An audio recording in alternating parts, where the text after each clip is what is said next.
it's Jim Daly here from WeAreTottenhamTV, Palace fan channel. Also got my own YouTube channel at Jim Daly Comedy.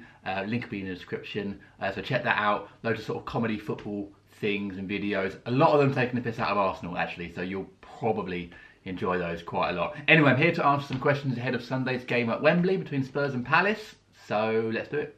Why has our season been so disastrous? Were we right to sack Frank de Boer? Why has it been so disastrous? Honestly, how long have you got? There's numerous things that have gone wrong at the same time. It's been a sort of perfect storm of badness, if you will. We appointed de Boer and he tried to change things very quickly. Went to a back three, that didn't work. We didn't have the players to do that. We didn't sign enough players in the transfer window. We brought in two on loan, Loftus-Cheek and Fosu-Mensah, both been very good.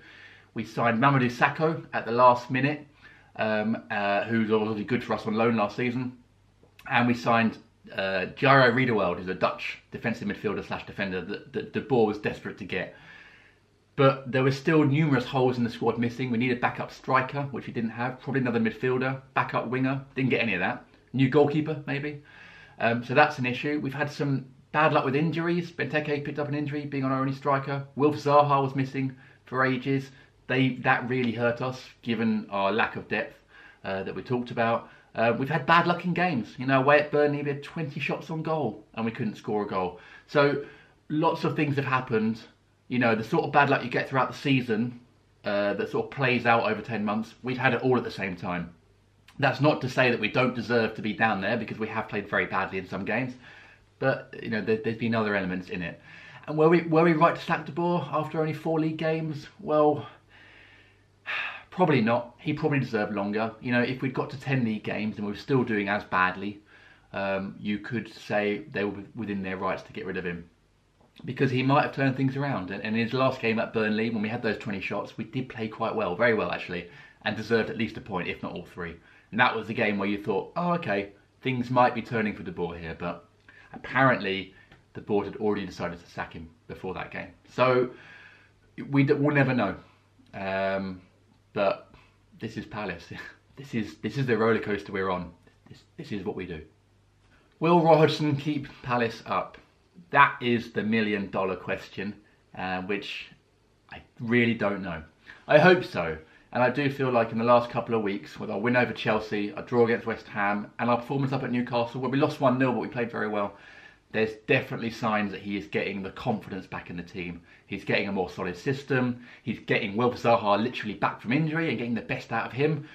It looks like the players are responding to him. And really that's all you can ask when you're in a situation like we are, which we've been in numerous times, you know, and we've been saved almost every season, with Pulis coming in, with Pardew coming in, with Allardyce coming in. We're always in this cycle. But it does feel now that Hodgson is in that moment that we saw under Allardyce, where he got them suddenly playing his way. We saw under Pardew when he first came in. We saw under Pulis. And we're starting to see it under Roy. Whether we stay up or not is a different question, because we really were cut adrift at the start of the season, and it was a terrible, terrible start. But there's a long way to go. And we got some very winnable games after you play you guys coming up before Christmas. So if we can get some wins in that, we could probably drag ourselves out before even the new year. But we could also still be in it. So I think, I'm confident he will, but this is the Premier League, as we know, it's very difficult. And you don't really know what's going to happen. But I'm quietly confident.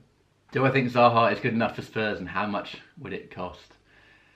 I genuinely love Will Zaha. I think, in fact I know he's the most talented, naturally talented player I've seen at Palace in my lifetime.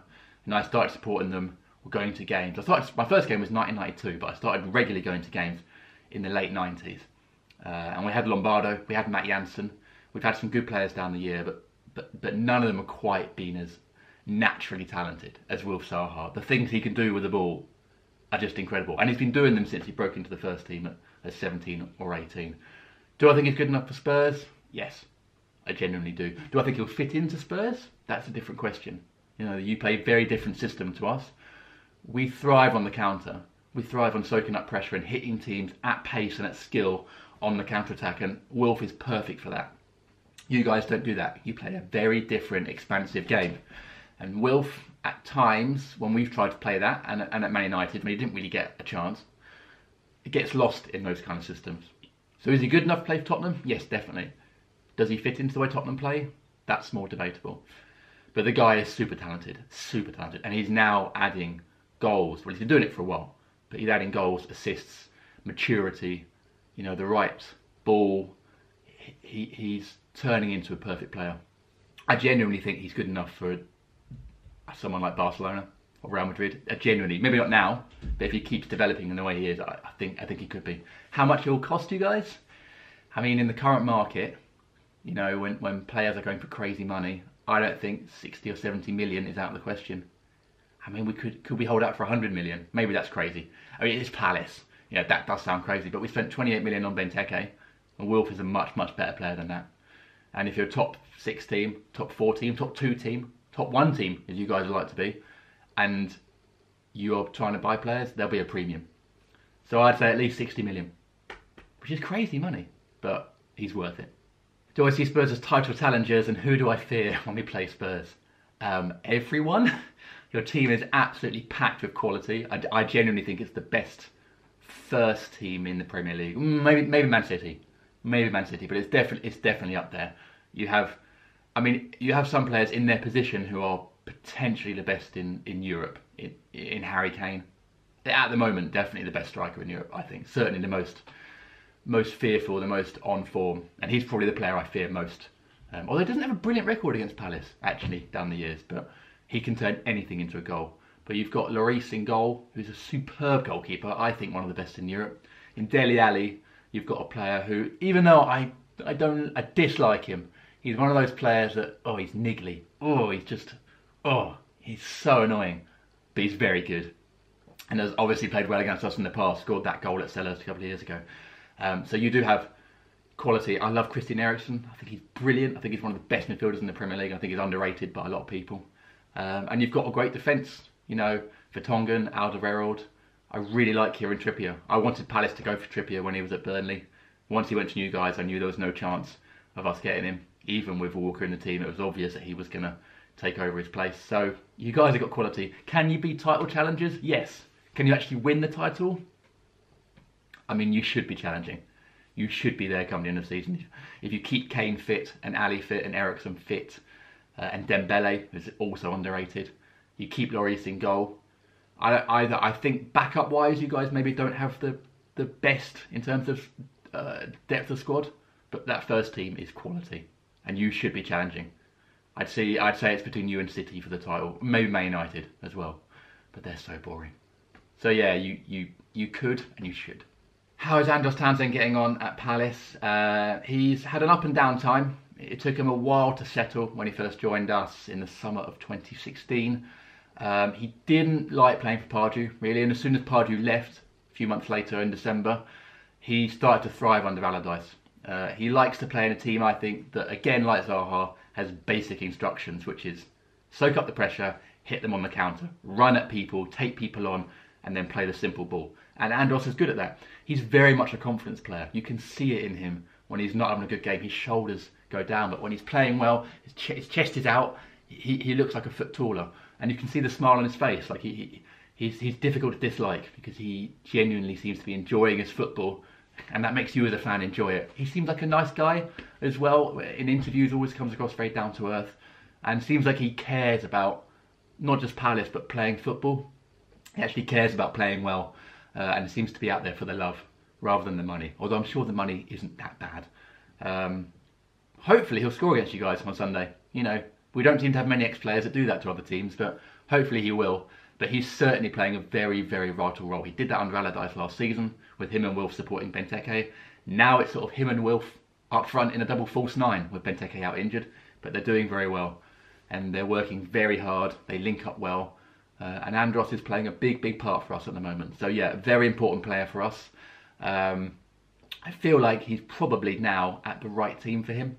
At Newcastle he played well.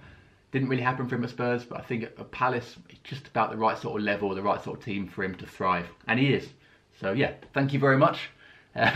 for producing him, because yeah, we're very much loving Andros at the moment. Finally, then, what are my feelings going into the game? Am I confident of a result? Well, after your result in midweek against Real Madrid, which was a superb performance, great result against the champions of Europe, it would, in a way, wouldn't it, be very Palace and very Spursy if you did lose to us on Sunday at Wembley. But that really is the only thing we have going for us, because I think on paper, on form, when you look at the two squads against each other, you should beat us quite comfortably. But we have a knack of sometimes getting something against bigger teams, certainly away from home. Maybe not this season, but we used to thrive away from home against bigger teams. And we have beaten you in the past. We beat you at Wembley a couple of years ago. Sorry, not at Wembley, at White Hart Lane a couple of years ago in the FA Cup on our run to the final, when you battered us and Dele Alli hit both posts with one shot. But we did show that sort of resilience that we can do against big teams to grind out a result. If we can do that and get a point against you guys on Sunday, I'd be very happy, because it would continue this positive run we've been having. Even if we played very well and lost 2-1, 3-1, but we scored and we looked good, I wouldn't be too disheartened. No Palace fan is going into this game expecting anything. But there's always that element of chance with Palace against anyone, and it could easily happen on Sunday, especially with your record previously at Wembley to Wednesday night. But obviously you're going to be in super high confidence, quite rightly. So I don't know. I'm going to go for 2-1 Spurs, but it could be a 1-1 draw. We could sneak something. A win is a very tall order, but I could see us getting a point. I could see us frustrating you for spells, but we have to hold out for the whole game to do that. So who knows? Hopefully we'll get something. This is Palace, so you never really know. Anyway, thanks for having me. Best of luck for the season, apart from on Sunday, of course, especially in Europe. I think you guys got a very, very good chance of going far in Europe at the moment, so best of luck with that. Thanks for having me on, and that's it. Bye.